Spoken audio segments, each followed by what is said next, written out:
this is Krishnaveni and I'm a final year master's student in clinical psychology. Okay, so ഇന്ന് ഞാൻ വന്നേക്കുന്നത് it's an interesting topic that we all should know. So നമുക്ക് അതിനെപ്പറ്റി സംസാരിക്കാം. നമ്മൾ വെറുതെ ഇരുന്നാലും ഓക്കെ, രാവിലെ മുതൽ രാത്രി വരെ വെറുതെ ഇരുന്നാലും ഒന്നും ചെയ്യാതെ തന്നെ, പ്രത്യേകം ഒന്നും ചെയ്യാതെ തന്നെ ഭയങ്കര ടയേർഡായിട്ട് തോന്നുക. ഓക്കെ, ഇത് ഇങ്ങനെ ചിലപ്പോൾ ഞാൻ പറയുമ്പോൾ നമ്മളെല്ലാവരും ഫിസിക്കലി ആയിരിക്കും ആലോചിക്കുക, നമുക്ക് കാലുവേദന അല്ലെങ്കിൽ കൈവേദന അല്ലെങ്കിൽ എണീക്കാൻ വയ്യ അങ്ങനെ. പക്ഷെ അത് മാത്രമല്ലാണ്ട് there is a situation in which അവർ മൈൻഡ് ഗെറ്റ് ടയേർഡ്. ഓക്കെ, നമ്മുടെ ബോഡി അല്ലാണ്ട് ഫിസിക്കലി തന്നെ അല്ലാണ്ട് നമ്മുടെ മൈൻഡും ടയേർഡ് ആവുന്ന കുറെ ടൈം ഉണ്ടാവും. വേറെ നമ്മളൊന്നും ചെയ്തിട്ടില്ല, പ്രത്യേകിച്ച് മൈൻഡ് കൊണ്ട് വർക്ക് ചെയ്യേണ്ടോ ഒന്നും ചെയ്തിട്ടില്ല, ചിലപ്പോൾ ഫിസിക്കലി ഒന്നും ചെയ്തിട്ടുണ്ടാവില്ല, പക്ഷെ എന്തോ ഒരു പ്രശ്നം, we feel very tired. Okay, അങ്ങനെ ടയേർഡ് ആവുമ്പോൾ എന്താ പറ്റുക, നമ്മുടെ സ്ട്രെസ് കൂടും, നമുക്ക് ചിലപ്പോൾ ആൻസൈറ്റി കൂടാം, ഇങ്ങനെയൊക്കെ കൂടാം. സോ ഇതിന്റെ അടിയിൽ രണ്ട് കാര്യങ്ങളുണ്ട് നമുക്ക് മനസ്സിലാക്കേണ്ടത്. Okay, there is something that we can control and something that is out of our control. നമുക്ക് നമ്മുടെ കൈയിന്റെ ഉള്ളിൽ വെക്കാൻ പറ്റുന്ന കുറെ സാധനങ്ങളുണ്ട്, ഈ കൈയിന്റെ പുറത്തുള്ള കുറെ സാധനങ്ങളുണ്ട്. ഓക്കെ, സോ ഇത് മര്യാദയ്ക്ക് മനസ്സിലാക്കാത്ത സമയത്താണ് നമുക്ക് എന്താ വരിക, ഭയങ്കര ടയേർഡായിട്ട് ഫീൽ ചെയ്യുക, അല്ലെങ്കിൽ ഹെൽപ്ലെസ് ആവുക, ദേഷ്യം വരിക, സ്ട്രെസ് വരിക, ആൻസൈറ്റി വരിക, ഇതൊക്കെ. ഓക്കെ, നമ്മുടെ കൈയിന്റെ ഉള്ളിൽ കൺട്രോൾ ചെയ്യാൻ പറ്റുന്ന കാര്യങ്ങളും പുറത്ത് കൺട്രോൾ ചെയ്യാൻ പറ്റുന്ന കാര്യങ്ങളും നമുക്ക് തിരിച്ചറിയാതെ വരുന്ന സമയത്ത് നമ്മൾ ടയേർഡ് ആവും. ഓക്കെ, സോ ഫിസിക്കലി നമ്മൾ എങ്ങനെ ടയേർഡ് ആവുന്നു അതുപോലെ തന്നെ നമുക്ക് മെന്റലി ടയേർഡ് ആവും. പക്ഷെ ഇത് മനസ്സിലാക്കി കഴിഞ്ഞാലോ, ഒരു സിറ്റുവേഷൻ വരുമ്പോൾ നമുക്ക് മനസ്സിലാവും, ഓക്കെ ഇത് നമ്മുടെ കൈയിന്റെ ഉള്ളിലുള്ള സാധനമല്ല, പുറത്തുള്ള സാധനമാണ്, അപ്പൊ നമുക്ക് അതനുസരിച്ച് പ്രവർത്തിക്കണം എന്നുള്ളത് നമുക്ക് മനസ്സിലാവും. അങ്ങനെ വരുമ്പോൾ we will feel more calmer, more quieter and we end up in a more peaceful situation. Okay, so let's talk about this today. അത് നമുക്ക് നമ്മുടെ ഈ കൈയിന്റെ ഉള്ളിലുള്ള സാധനങ്ങൾ എന്തൊക്കെയാണ് നോക്കാം. സോ നമ്മുടെ തോട്ട്, നമ്മൾ ആലോചിക്കുന്ന കാര്യങ്ങളൊക്കെ നമ്മുടെ കയ്യിലുള്ളതാണ്.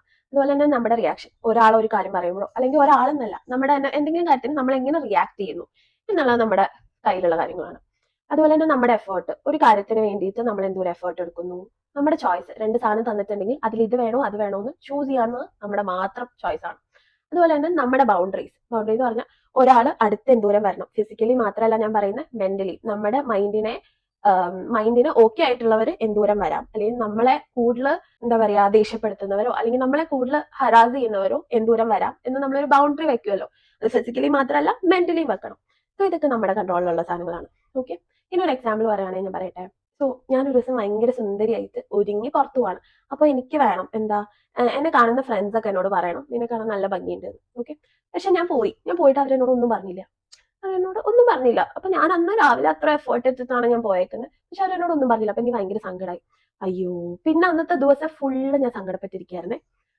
ആ ഒരു സിറ്റുവേഷൻ ഒന്ന് ആലോചിച്ച് നോക്ക്. നമുക്ക് ചിലപ്പോ അവിടെ എന്തായിരുന്നു ഒന്ന് തിരിഞ്ഞു വരിക, ഒന്നല്ലെങ്കിൽ നമ്മൾ ഇത്ര എഫേർട്ട് ഇട്ട് പോകുമ്പോൾ അവര് ഹായ് നല്ല ഭംഗിയുണ്ടല്ലോ എന്ന് പറയണം, അപ്പൊ നമുക്ക് സന്തോഷം. പക്ഷെ അത് നമ്മുടെ കയ്യിലുള്ളതാണോ? ഒരിക്കലും അല്ല. That is out of our hands. നമ്മുടെ ഉള്ളിലുള്ളതല്ല. നമ്മുടെ ഉള്ളിലുള്ള നമ്മൾ ഒരുങ്ങിപ്പോയി, ഞാൻ ഒരുങ്ങിപ്പോയി എന്നുള്ളത് എന്റെ കൈയിന്റെ ഉള്ളിൽ വെക്കുന്ന സാധനം. പക്ഷെ പുറത്തുള്ളവർ എന്നെ അപ്രീഷിയേറ്റ് ചെയ്തില്ല എന്നുള്ളത് അവരുടെ ഇതാ, അതെന്റെ കയ്യിലുള്ളതല്ല. സോ അതോർത്ത് ഞാൻ വേറെ ചെയ്തിട്ട് യാതൊരു ആവശ്യമില്ല. പക്ഷെ അതിന് പകരം ഞാൻ എന്താ ആലോചിക്കണ്ടേ, does this define me really? അവര് നല്ല ഭംഗിയുണ്ടെന്ന് പറയുന്നതാണോ എന്നെ ഡിഫൈൻ ചെയ്യുന്നത്? നോ. ഞാൻ രാവിലെ ഒരുങ്ങുമ്പോൾ എനിക്ക് സന്തോഷം കിട്ടുന്നുണ്ടെങ്കിൽ, if I feel very pretty, oh God I look pretty, that defines me. അല്ലാണ്ട് പുറത്തു പോയ ഒരാൾ ആ നിന്നെ കാണാൻ നല്ല ഭംഗിയുണ്ട്, അതല്ല എന്നെ ഡിഫൈൻ ചെയ്യുന്നത്. So we should try to understand that. Okay, ഇനി സോ നമ്മളിപ്പോ ഉള്ളിലുള്ളത് പറഞ്ഞു കഴിഞ്ഞു. Let's talk about what's outside. So ബാക്കിയുള്ളവർ ബിഹേവ് ചെയ്യുന്ന രീതി, ബാക്കിയുള്ളവർ നമ്മളോട് എങ്ങനെ പെരുമാറുമെന്നുള്ള രീതി, പിന്നെ ബാക്കിയുള്ളവരുടെ ഒപ്പീനിയൻ. എല്ലാവരുടെ ഒപ്പീനിയൻ നമുക്ക് എടുക്കാൻ പറ്റും? ഇല്ല. 10 പേരുണ്ടെങ്കിൽ 10 പേർക്കും 10 ഒപ്പീനിയൻസ് ആയിരിക്കും പറയുന്നത്. But I have my own opinion, so I should take that. എല്ലാവരുടെ ഒപ്പീനിയൻസ് കൺസിഡർ ചെയ്യാൻ എനിക്ക് പറ്റില്ല. ഒരാൾ ഒരു ഒപ്പീനിയൻ പറയും, കേൾക്കുക, പക്ഷെ അത് എടുക്കണോ വേണ്ടോ എന്നുള്ളത് നമ്മുടെ മാത്രം ഇഷ്ടമാണ്. That's inside our control. Okay, പക്ഷെ അവർ ഒപ്പീനിയൻ പറയുന്നത് നമ്മുടെ കൺട്രോളിലുള്ളതല്ല. അയ്യെന്ന് എനിക്ക് ഈ ഉടുപ്പ് ചേരുന്നില്ല, അത് എനിക്ക് അവരെ കൊണ്ട് അത് പറയിപ്പിക്കാതിരിക്കാനുള്ള മാജിക് ഒന്നും നമുക്ക് അറിയില്ലല്ലോ. പക്ഷെ we can choose if it should affect us or not. അതുപോലെ തന്നെ പാസ്റ്റ്, കഴിഞ്ഞു പോയ കാര്യങ്ങളൊന്നും നമുക്കൊന്നും ചെയ്യാൻ പറ്റില്ല. അതുപോലെ എന്തെങ്കിലും കാര്യം നടന്നിട്ടുണ്ടെങ്കിൽ അതിന് വരുന്ന ഔട്ട്കംസ്, അതും നമുക്കൊന്നും ചെയ്യാൻ പറ്റില്ല. പിന്നെ അതുപോലെ എന്തെങ്കിലും നാച്ചുറൽ ഇവന്റ്സ് ലൈക്ക് ആക്സിഡന്റോ അങ്ങനെ എന്തെങ്കിലും, അതൊന്നും നമ്മുടെ കയ്യിലുള്ള കാര്യങ്ങളേ അല്ല. സോ ഒരു കോമൺ മിസ്റ്റേക്ക് എന്താണെന്ന് പറയുക നമ്മൾ എല്ലാവരും ഉണ്ടാക്കുന്നത്, it's how we blame our self. എന്തെങ്കിലും പറ്റിക്കഴിയുമ്പോൾ നമ്മൾ കുറ്റം നമ്മളെ തന്നെ നന്നായിട്ട് പറയും. അത് വരുമ്പോഴാണ് സെൽഫ് ഡൗട്ട് വരിക, ഗിൽട്ട് വരിക, ഇമോഷണൽ ആയിട്ട് നമ്മൾ ബേൺ ഔട്ട് ആവുക.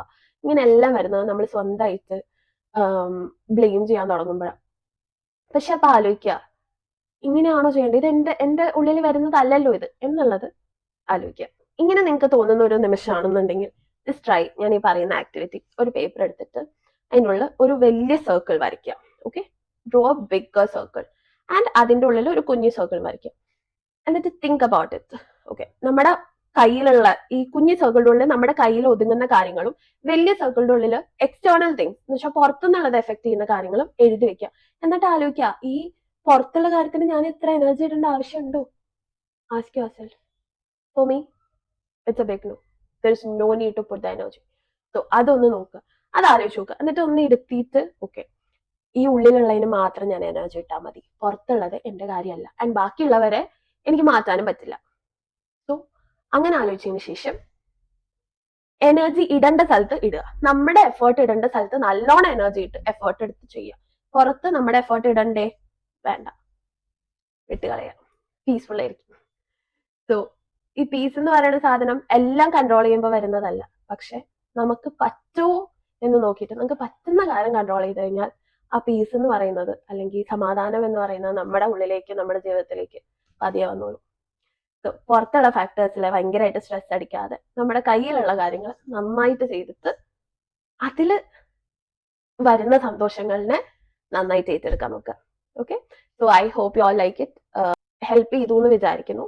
And if you know someone who overthinks a lot, തൻ്റെതല്ലാത്ത കാരണത്താലും കുറെ ഓവർ തിങ്ക് ചെയ്യുന്ന ആൾക്കാരെ അറിയാമെങ്കിൽ സെൻഡ് ചെയ്ത് കൊടുക്കുക. Let them also know there is something else that they can do to stop this. Okay, so I'll see you in next video. Bye bye.